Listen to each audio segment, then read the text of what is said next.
La science moderne, elle repose sur un secret.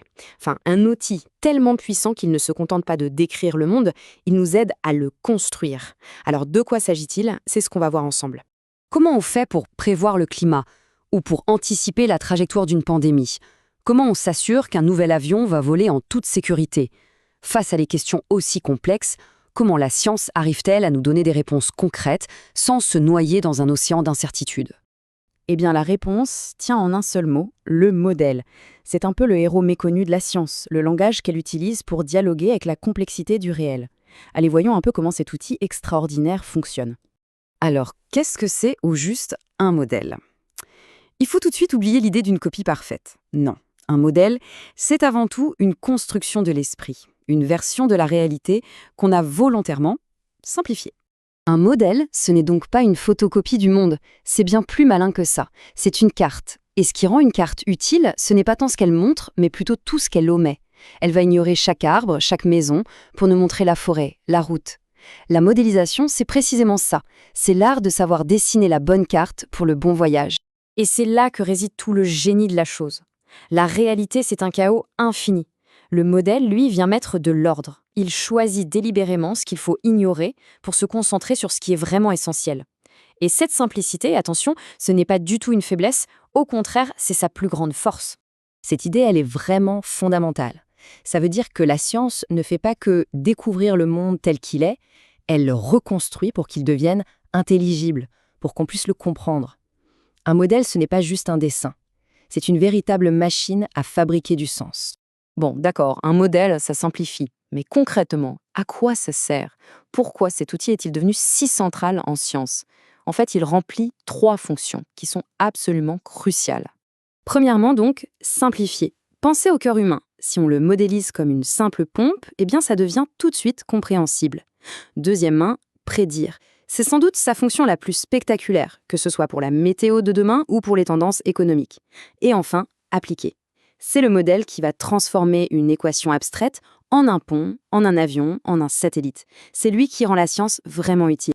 Allez, assez de théorie. Voyons maintenant comment cet outil façonne notre monde, mais concrètement.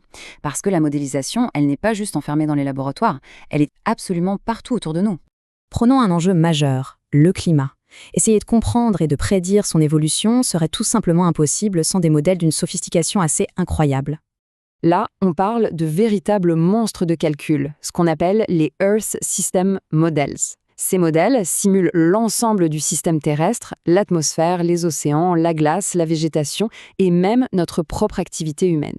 C'est grâce à ces mondes virtuels qu'on peut tester des scénarios et essayer de guider les politiques environnementales. Autre domaine qui a été complètement révolutionné, la santé. Ici, les modèles peuvent littéralement sauver des vies, que ce soit à l'échelle d'une seule personne ou d'une population entière. On se souvient tous des fameuses courbes de la pandémie de Covid-19. Eh bien, derrière ces graphiques, il y avait des modèles mathématiques pour aider à guider les décisions. À une autre échelle, aujourd'hui, des chirurgiens impriment des cœurs en 3D pour s'entraîner avant une opération hyper complexe. Là, le modèle est directement au service de la vie. Et que dire de l'ingénierie? Là, la modélisation, ce n'est même plus une option, c'est carrément le point de départ de n'importe quelle création. Un avion, par exemple, il vole des milliers d'heures sur ordinateur avant même qu'on construise la première pièce. Un pont subit virtuellement des tempêtes et des séismes. Le but de tout ça? Innover plus vite, pour moins cher et surtout en toute sécurité. Et la modélisation, elle s'attaque même au système le plus imprévisible qui soit, nous-mêmes. L'économie et la société sont aussi passées au crible des modèles. Les banques centrales, par exemple, s'appuient sur des modèles pour fixer les taux d'intérêt. Les urbanistes simulent le trafic pour optimiser nos villes. Alors bien sûr, modéliser le comportement humain, c'est un défi immense, et ces outils sont loin d'être parfaits. Mais ils restent une aide à la décision indispensable. Tous ces exemples, ils soulèvent une question assez vertigineuse. Si la science avance grâce à des simplifications, grâce à des cartes de la réalité, alors qu'est-ce que ça veut dire la vérité scientifique? En fait, c'est un changement total de perspective.